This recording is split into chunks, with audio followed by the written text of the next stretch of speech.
From the High Definition Production Center of Troy University's Broadcast and Digital Network and Troy campuses around the world, this is Troy TrojanVision Weekly. Hello and welcome to Troy TrojanVision Weekly. We're glad you joined us for this look at what's happening in and around Troy University. I'm your host, Aaron Taylor. As the Alabama's lawmakers are deciding the budgets for next year, one big topic of concern for the state's universities is how much money they will get from the state government. Well, on Thursday, thousands of college students converged on the State House steps to try and make sure their schools get their fair share. Amy Austin has the details from our Trojan News Center in Montgomery. Students from colleges and universities all over the state joined together on Thursday on the State House steps. They were rallying for a common cause, more funding for higher education. Those who appropriate dollars for education, to share with them the story of what we mean to the economy of this state, of what we, the universities, mean to the future of this state. We want to remind people through the voices of our constituents, students, faculty, alumni, all of those that will be here today. We will remind our elected officials that universities change lives and they must be supported. Better funding for higher education. Alabama is one of the last states as far as state appropriations go toward higher education, which leads to things like higher incomes for homes, things like that. Just puts our state in a better place. Students were encouraged to attend because of the message it sends to elected officials and future generations. We encourage our students to come because we want our elected officials to remember that when they make decisions about what policies should be implemented at the higher education level or what budgeting numbers should be appropriated toward higher education, we want them to remember that they're impacting lives. College students need to be involved in the process because they need to understand how important it is for future generations and hopefully pass that on to them. Stone said this message is important for legislators, and that's why they hold this rally in front of the State House. No more appropriate place to do this because that's in that building is where they'll make those critical decisions. You know, we have struggling right now as a state because we have too many students who are having to absorb great amounts of debt in order to make it through college. Our tuition has had to go up because we've not had the kind of state support that we've had in previous years. Those are the kind of messages we need those guys inside that building to hear. That's why we have it at this location, so that these students and these faculty members and these alumni and staff can all go in there and share that message. Higher Education Day is said to be one of the largest attended rallies held on the State House steps each year. In Montgomery, Amy Austin, Troy TrojanVision News. And every year, Troy University traditionally takes one of the largest groups to the capital city for Higher Ed Day.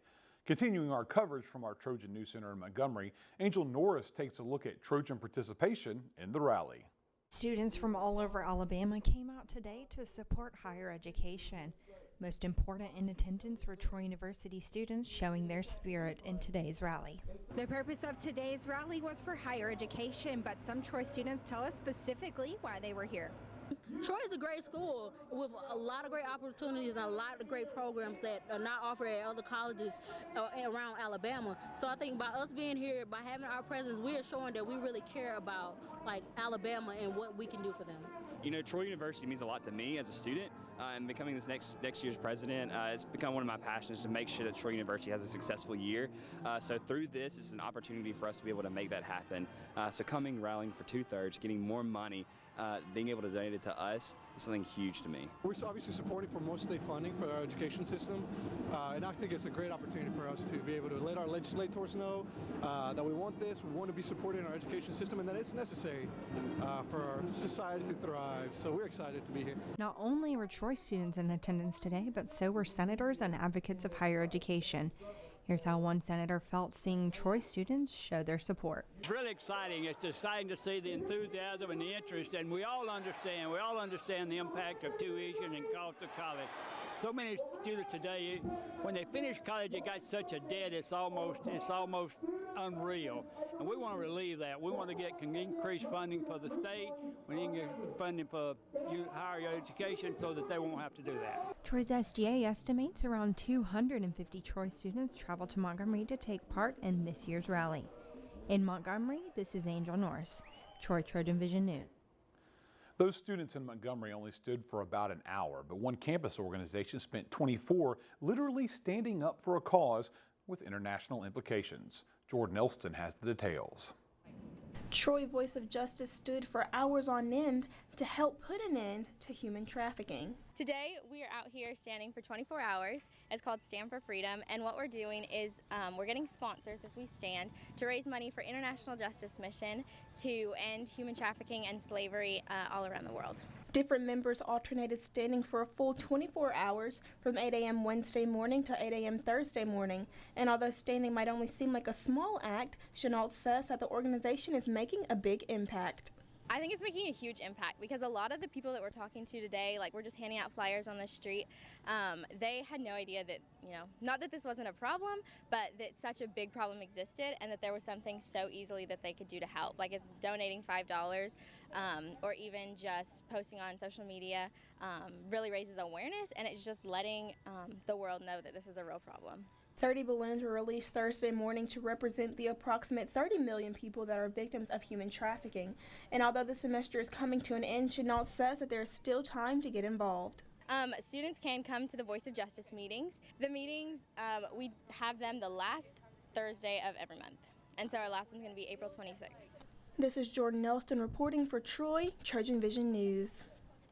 And the Trojan Center quad was filled with color on Tuesday as a way of showing support for sexual assault victims in support of Sexual Assault Awareness Month. Sarah Singletary has the story. The Student Counseling Center is promoting sexual assault awareness throughout the month of April. Assistant Coordinator Jenny Duncan explains how Tuesday's event on the Trojan Center quad was just one way to promote the overall message. It's just a great opportunity for students to come up and to, first of all, ask, what are y'all doing? Because a lot of times they don't know. And then when we, tell them what's going on and what the purpose of the event is, it kind of connects for them. And then most of the time they're more than happy to participate because they believe in what it stands for. While today's event may look like one big arts and crafts project, these hands mean so much more. By placing your handprint on the banner, you're making a commitment to never condone, commit, or remain silent about sexual violence for yourself or anyone else. No one is immune to sexual assault, college students included. Duncan explains the reasoning behind bringing this topic to the attention of Troy University students. Because it's happening, and college students are actually at an increased risk for experiencing a sexual assault. People like to think it doesn't happen because they don't hear about it, but the reality is that approximately 1 in 4 or 1 in 5 college students will experience a sexual assault while they're in college, and that's a huge number. Sexual assault awareness events will continue throughout the month of April. Sarah Singletary, Troy, Trojan Vision News. And while some students used a physical display to show support for the cause, a Troy University class used their words to bring attention to sexual assault. Nathaniel Rodriguez has the story. Victimology students held a symposium on sexual assault on the main quad this morning from 8:30 to 9:30 in order to educate students on the legal rights of victims, various types of sexual assault, and ways to prevent sexual assault from occurring. Students were placed into groups to create a board based on a topic of their choosing and presented to the general public. My topic was marital rape, and that's just a topic that's kind of confusing because you don't think it really happens in marriage, but it does, and a lot more than we actually think. In addition to information on the forms of sexual assault and self-defense techniques, help hotlines were provided to aid those who had suffered from sexual assault. It's just not good for them to keep these incidents in and not talk about them with somebody. So there's counseling, there's therapy for different people for different topics and different victimizations. So it's very important that they get help in some way, and so hopefully these boards can help somebody find a place to go or find someone to talk to, to help them and also just prevent this from happening again. The students believe that the event was an effective medium for raising awareness on the topic of sexual assault.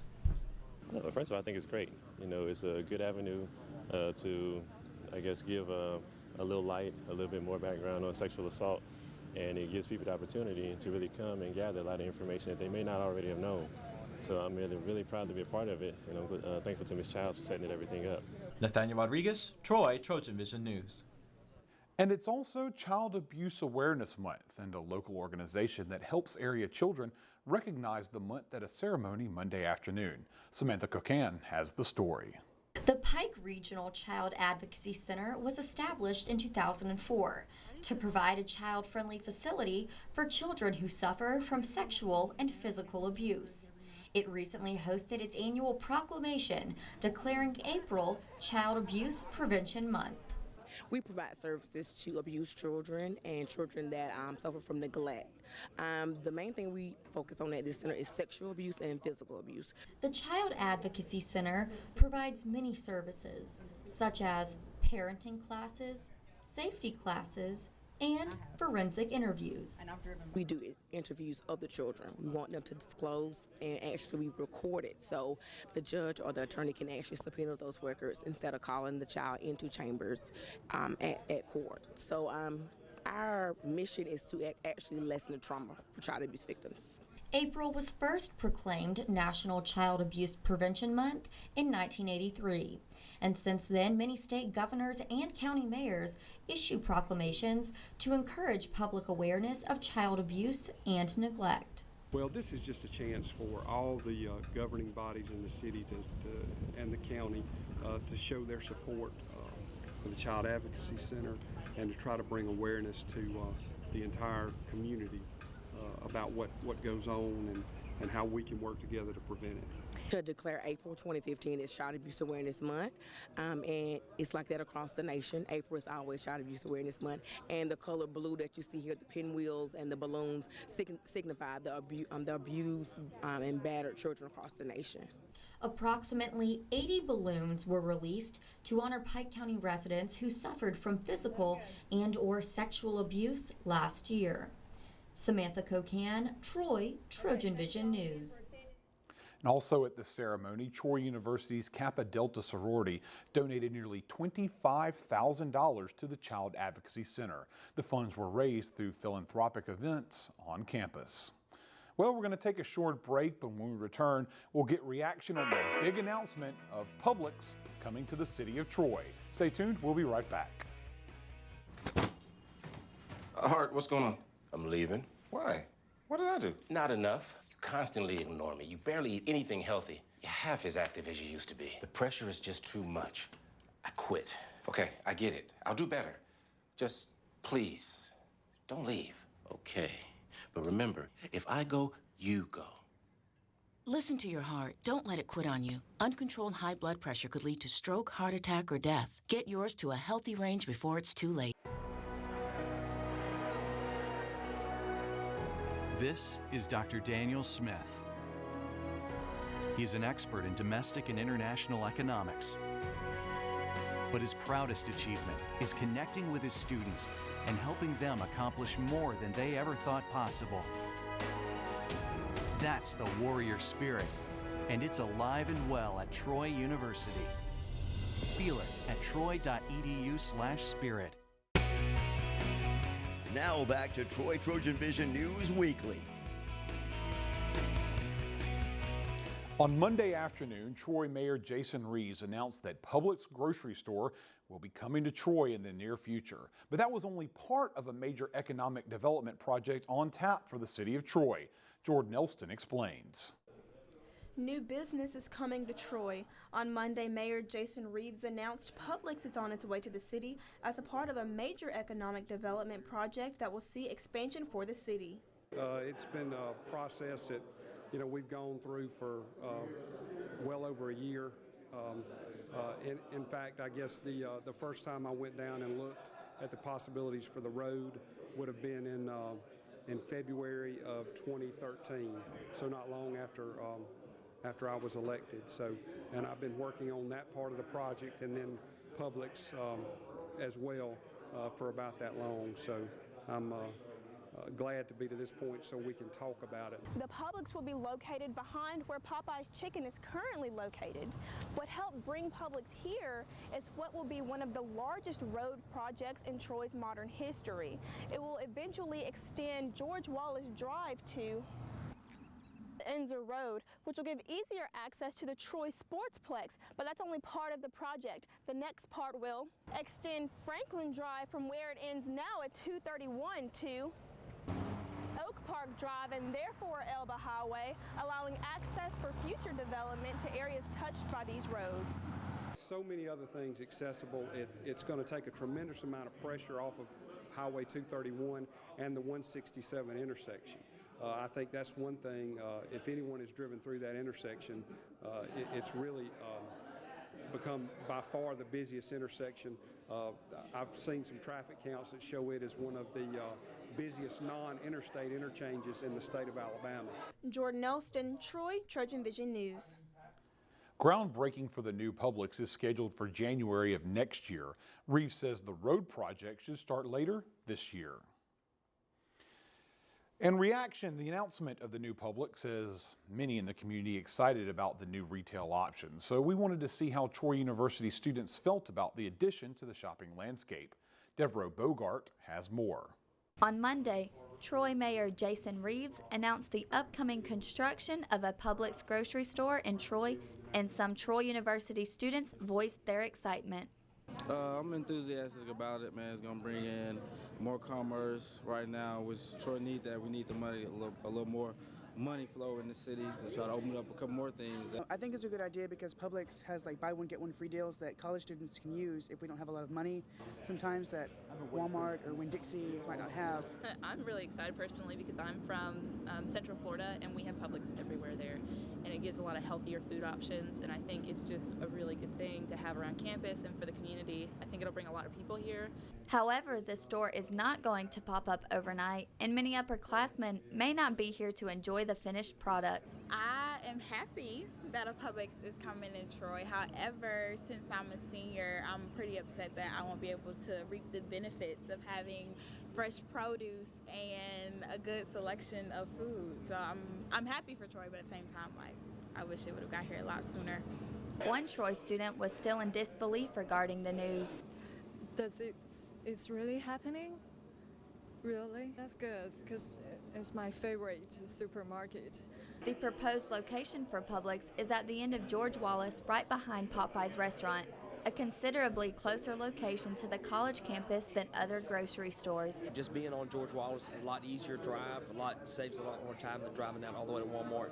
And Publix, I believe, is a lot better grocery store than Walmart. You have a lot better service, a lot better quality of people that work there, and the quality of food that is served there, I believe, is a lot better than Walmart's. Devereaux Bogart, Troy, Trojan Vision News. Once again, the Publix is scheduled to open sometime January of 2017. Well, Tuesday night, some area children got to have a little fun while learning some lessons about healthy living. Cesar Jauregui has the story.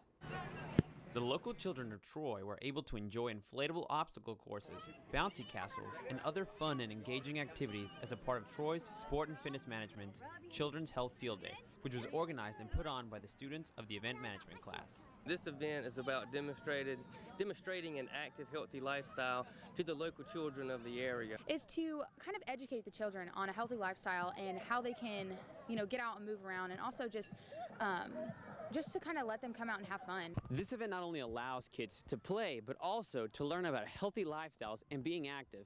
It also gives the university students an opportunity to learn about planning and what it takes to make an event happen.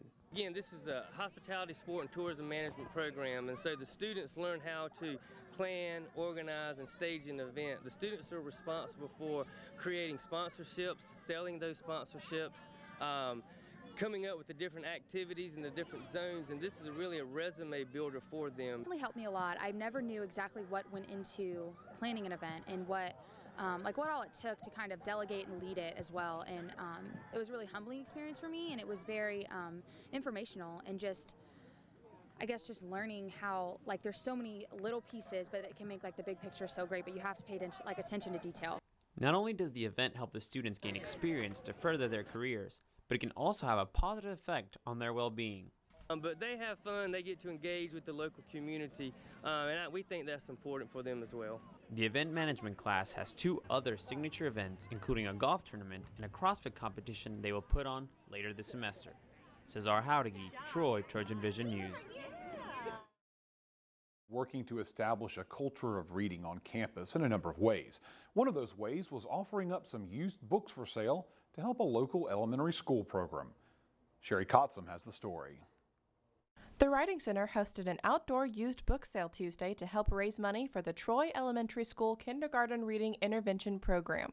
This program helps kindergartners who aren't ready to read yet, and works with them individually and helps them get up to speed so that they're ready to, take off in first grade and do all the things they need to do. Josh Bailey, a senior majoring in English and history, explained why he thinks this program is important. Literacy is always important. I grew up reading a lot of books, and I would love for kids younger than me to do the same. As part of the Big Read initiative that started last year, the Writing Center had their first book sale last fall, which ended up being a huge success, and this year's sale was no exception. It's been wonderful. We've had somebody here all day long. There's a lot of students have come by, a lot of faculty. Some people from the community have dropped by. It's been great. So we've sold a lot of books and made some money for Troy Elementary School. Oh, it's been fantastic. I mean, just constant flow all day. We've made a lot of progress. We had all the tables pretty piled, and now they're pretty empty, so that's a good thing. For those students that missed or enjoyed the sale, there will be another one in the upcoming fall semester. We hope to do this again maybe in the fall. We did it last fall on a smaller scale, and then a little bit bigger this year, and we hope the next time we do it will be even bigger. Sherry Kotzum, Troy, TrojanVision News. The Trojan Center looked more like Caesar's Palace Wednesday night. That's because the University Activities Council gave students an opportunity to take on Lady Luck. Victoria Sabinina gives us a look. Money wheel, Texas Hold'em, roulette, blackjack, slot machines, food, and music. That's what University Activities Council offers students for the casino night. It's a free event and it's a lot of fun. Get out of your dorm room, you get to act like you have lots of money and spend it all. Any Troy University student could participate in this event following simple rules. You come in, you sign in with your student ID, we give you a $500 bill and then a raffle ticket because we're doing a raffle tonight as well. You can spend the $500 at whatever station you want, and then you hopefully earn that money back. And then if you earn $1,000, you get to come back and get more money, so that you can play more. One night, Troy University turned into Las Vegas and students into real gamblers. And only luck will decide, will we get all or nothing? I lost a lot of money right now. It's like I have almost broken. I have been playing this in China a lot, but it's my first time to play in America. I like it very much. It's pretty exciting about that. I played the slots machines and I loved it. I got here a little late, so I missed the chicken wings, but other than that, it was great. It's the second time UAC hosted the casino night, and they hope to have it again. Victoria Sabinina, Troy, TrojanVision News. Well, it's time for our last break. When we return, we'll learn about the upcoming Collegiate Singers Concert. Stay tuned. We'll be right back. Did you know kids who play outdoors have healthier lungs? Totally. Did you know that boys that play with dolls make better husbands? My son has lots of dolls. But did you know terry cloth diapers breathe better? I did. It's totally true. Oh, yeah. Did you guys know statistically friendly kids have more friends? Yeah. That's obvious. Did you know most people think they're using the right car seat for their kid, but they're not? Parents who really know it all know for sure that their child is in the right seat. Visit safercar.gov/the-right-seat to make sure your child is protected. The warrior spirit, it's in there. Always has been. Now let it out and take the world by fire. Train well and learn what it means to be a Troy Trojan. Walk with confidence, conquer, claim territory, and climb ladders. Know that you have the power to stand alone, but the comfort of knowing that you'll never have to. Discover your inner warrior. Find it at troy.edu/spirit. Now back to Troy TrojanVision News Weekly. Next week, Troy University's collegiate singers will show off their talents in their spring concert. I got a preview of the upcoming concert and this week's Trojan Talk. Hello and welcome to Trojan Talk. I'm your host, Aaron Taylor. We're talking about an upcoming concert by the collegiate singers. My guest today, Assistant Professor of Choral Music, James Brown. James, thanks for joining me here today. Thank you so much, Aaron, for having me. And then we're talking about a collegiate singers concert, an opportunity for folks to hear some good choral music from the students at Troy University. Tell us about this concert. It's going to be quite a collaboration. We have music of dead composers and living, but something that I really wanted to highlight was a composer that I did a lot of research on for my dissertation. So we're going to do a piece by an English composer. His name's Tarek O'Regan, and he lives in New York. But what was really cool is this past Monday, I had a Skype interview where he actually got to talk about the piece the students have been working on for the entire semester. He was in Cambridge, England at the time, so this idea of using technology as we are today to talk about the event, but for the students to be able to personalize more with him and not just his music, so that was really cool. And I think that'd be a unique opportunity to be able to get in the head of the composer that put together the piece that they're going to sing. Yeah, I did most of the questions, but I opened it up to the students to ask questions. We have composers in there, we have students of lots of different backgrounds, and something that he celebrates in his piece is doing texts by lots of different writers, some Jewish, some Islamic, Arabic, Muslim, and even Christian writers. So I was looking for a piece to make our students more aware of culture, especially we acknowledge ourselves as the international university here in Alabama, and there's certainly a way to highlight that. And now that's one of many pieces. You talk about a variety of different music. For anybody out there who wants to hear it, what kind of, I guess, tone of music can they expect to hear at this concert? Well, the theme is called Darkness to Light, and it last spring I started thinking about what I wanted to do, and we have someone close in our family who's been dealing with cancer, and so the realization, is he going to be alive, and how can I celebrate musically his life and just this process that we all experience of death? And is death a scary thing, or is it something that we can celebrate what happens after and whatever that may take on? So we're doing a masterwork by Fauré. This is Fauré Requiem, and the piece Triptych will close out the concert. What's unique about both those pieces is I've asked the visual arts department to faculty members. I have Jerry Johnson and Larry Percy. They're going to be doing live art during the concert itself.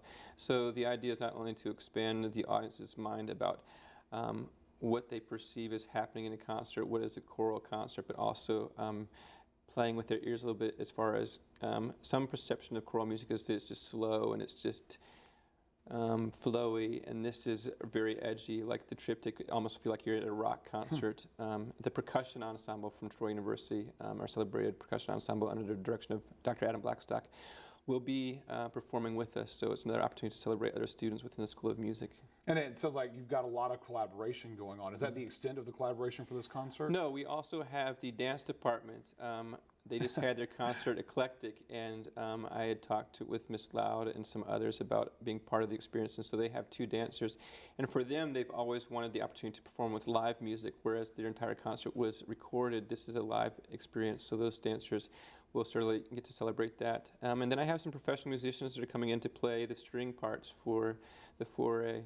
But yeah, it's some pretty wild music. A smaller piece that we're doing, it's by a Russian composer by the name of Alfred Schnittke. It's very dark and edgy, and it kind of starts the whole idea of darkness to light. And it may shake your idea of what choral music is. Oh, if it doesn't, then you don't have a heartbeat. It's really out there, so. Well, let's talk about anybody that wants to come to the concert, when and where. The concert's going to be held in the band room of Long Hall, John M. Long Hall. It's at 7 o'clock on Friday, April 17th. Okay. It's free admission as always, so why choosing that space? We really want to celebrate the unique opportunity that we've been given to have a building to have all those different forms of music present and visual through the dance present to highlight that, as well as the Steinway initiative that we just had passed through under Dr. Young, our piano professor.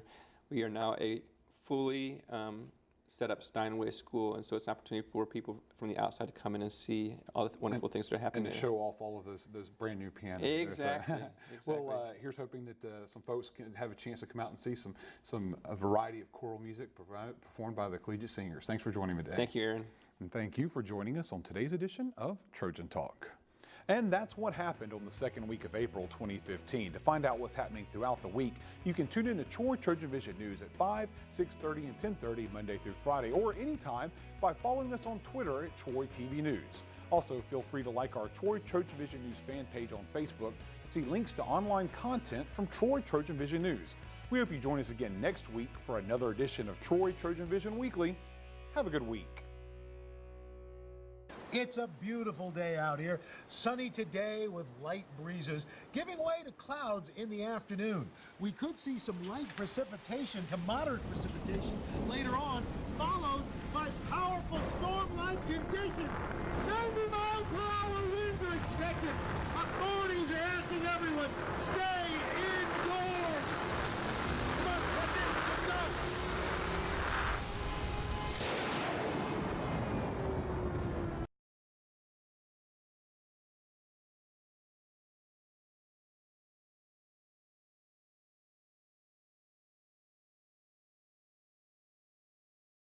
You ready?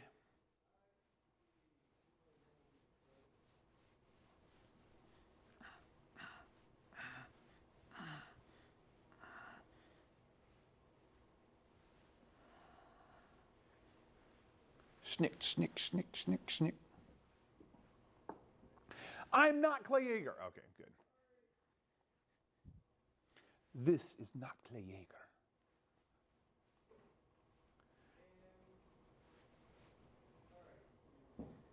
Did you miss something on Troy TrojanVision News this week? Don't worry, Troy TrojanVision Weekly has got you covered.